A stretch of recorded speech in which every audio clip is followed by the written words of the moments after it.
Ladies and gentlemen, grab your garlic and steaks, because Netflix's new true crime special on Ed Gein has enough body horror to clear a theater faster than you can say human lampshade.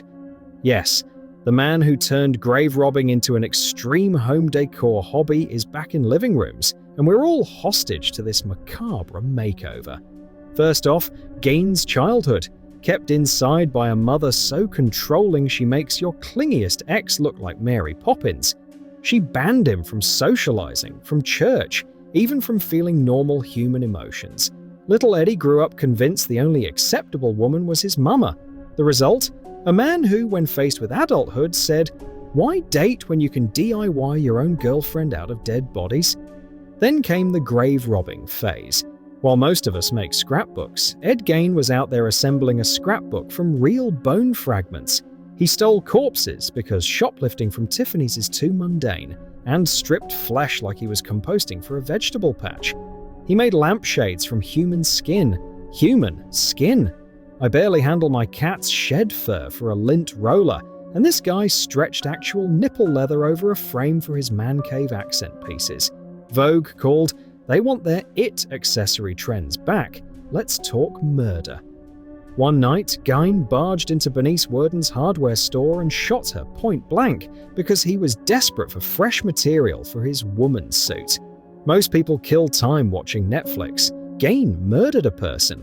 He hung a corpse upside down in his workshop to drain the blood like he was microwaving leftovers.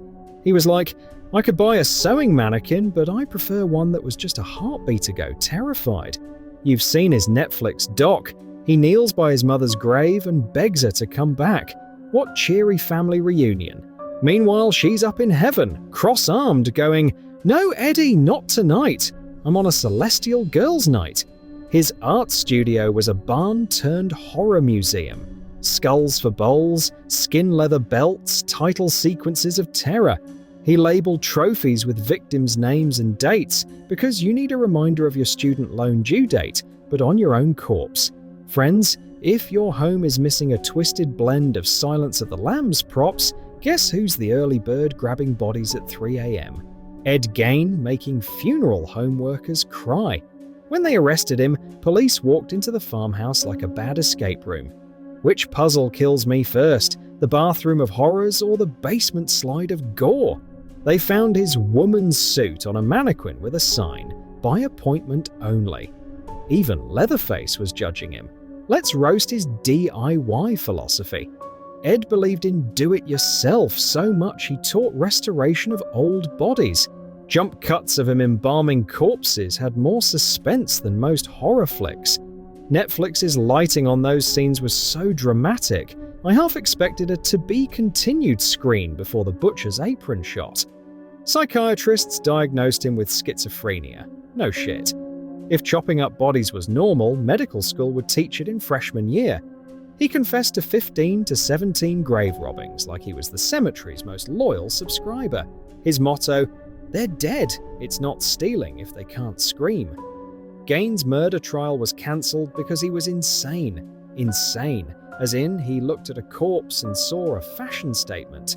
They sent him to the criminally insane hospital, where he lived comfortably until 1984, still probably crafting bone jewelry in his room. I'd hate to be the dude tasked with whispering lights out at night. And the legacy. Oh, the legacy. Every time you watch Psycho, TCM, or Lecter go full chef on fava beans, thank Ed Gein for pioneering the recipe. Buffalo Bill's latex suit that made him want to be a woman? Gein's woman's suit had more stitches than a V&A costume exhibit. But here's the silver lining. Ed Gein did us a service. He provided Netflix with pure content gold. Without him, we'd be stuck with boring true crime about guys who embezzle and date minors. Instead, we get what culture craves. A man who mastered necrophilia crafts, rolled out a murder spree, and topped it off with flamethrower therapy on his victims' remains. So, next time you complain your living room wallpaper is dull, remember Ed Gein spiced up his farmhouse by layering half-dressed corpses on his walls. And don't get me started on binge-watching. He binge-watched Human Life and Death before Netflix was a thought. Ed Gein, The only man who took "keep what you love" literally enough to steal literal bodies.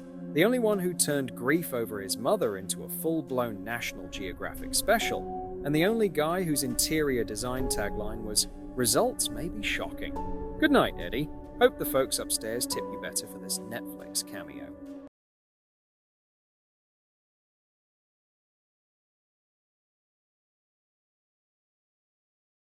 Welcome to Stick to Comedy, where one stick man says what everyone's thinking. Let's roast. Ladies and gentlemen, Victoria Posh Spice Beckham. The woman who turned mediocrity into a brand and somehow convinced us all it was luxury. Let's start with her singing career. Victoria was in the biggest girl group of the 90s and still managed to be the least talented member. She was Posh Spice, which is basically code for stands there looking expensive while others do the work. Her solo album cost more to make than most Hollywood movies and sold fewer copies than a church raffle. 54,000 copies. That's not a music career, that's a very expensive karaoke session. She recorded 2 follow-up albums that were so bad, her record label went bankrupt rather than release them. Imagine being so tone-deaf that bankruptcy becomes the better option. Even her own label said, "You know what? We'd rather close the business than let people hear this." But Victoria's real talent isn't singing, it's losing money. Her fashion brand has been hemorrhaging cash for 17 years.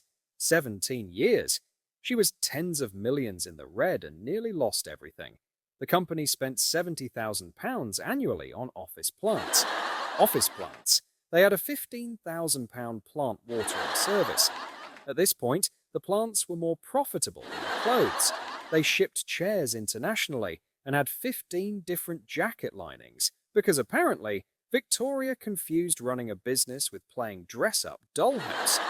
Poor David had to keep bailing her out with his own money until even he couldn't afford her delusions of grandeur. That's when you know it's bad, when a multi-millionaire footballer says, "Honey, maybe tone down the plant budget." Now let's talk about her face. Victoria denies having plastic surgery with the same conviction she denied her albums were terrible. It's just clever contouring. Really, Victoria? Your nose has had more transformations than a transformer. We've watched that thing shrink over 20 years like it's on a diet. She posts contouring tutorials trying to prove it's makeup, but the only thing she's proving is that we have eyes. She can't even smile anymore. She admits she puts up a guard when cameras appear and looks miserable on red carpets. Victoria, you're supposed to be selling fashion and luxury, not depression and Botox regret. You look like you're attending your own funeral at every event. And the family drama. Oh, the wedding dress catastrophe. She promised to design her daughter-in-law Nicola's wedding dress, then backed out, causing a family feud that makes reality TV look peaceful. Brooklyn's now closer to his wife's family than his own, because Mummy couldn't handle someone choosing Valentino over her wonky designs. Victoria managed to lose a son over a dress she didn't even make. Recently, Nicola asked for a vow renewal dress, and Victoria said no again. The woman is holding grudges over fabric choices. She's turned wedding planning into psychological warfare. The best part? Victoria came from money, but pretends she's working class. I'm just a girl from Hertfordshire. Yeah, a girl whose dad drove a Rolls-Royce to drop her off at private school. She's about as working class as her plant watering budget. Her new Netflix documentary reveals she cried before work every day during her fashion crisis. Victoria, if you're crying before work every day, maybe the universe is trying to tell you something, like perhaps fashion design isn't your calling. Maybe try something that doesn't require talent, vision, or basic math skills. She spent years fighting for Anna Wintour's approval and fashion industry respect. Anna Wintour, the woman who makes ice cubes look warm and fuzzy, had to be convinced that Victoria wasn't just another celebrity playing dress-up. Spoiler alert, she was. The woman who couldn't hold a tune is now lecturing us about haute couture. She went from lip-syncing badly to designing clothes badly. At least she's consistent. Victoria Beckham, proof that you can fail upward indefinitely as long as you're married to someone with actual talent and the stamina to keep writing checks for your delusions. But hey, after 17 years of losses, her brand finally approached profitability. Only took her longer than it takes to raise a child to figure out basic business math. So here's to Victoria Beckham, the woman who made millions by being married to millionaire, spent those millions on plant care, and convinced us all that looking permanently constipated is high fashion. Thank you, Victoria, for showing us that with enough determination, wealthy husband, and complete lack of self-awareness, anyone can turn their midlife crisis into a luxury brand.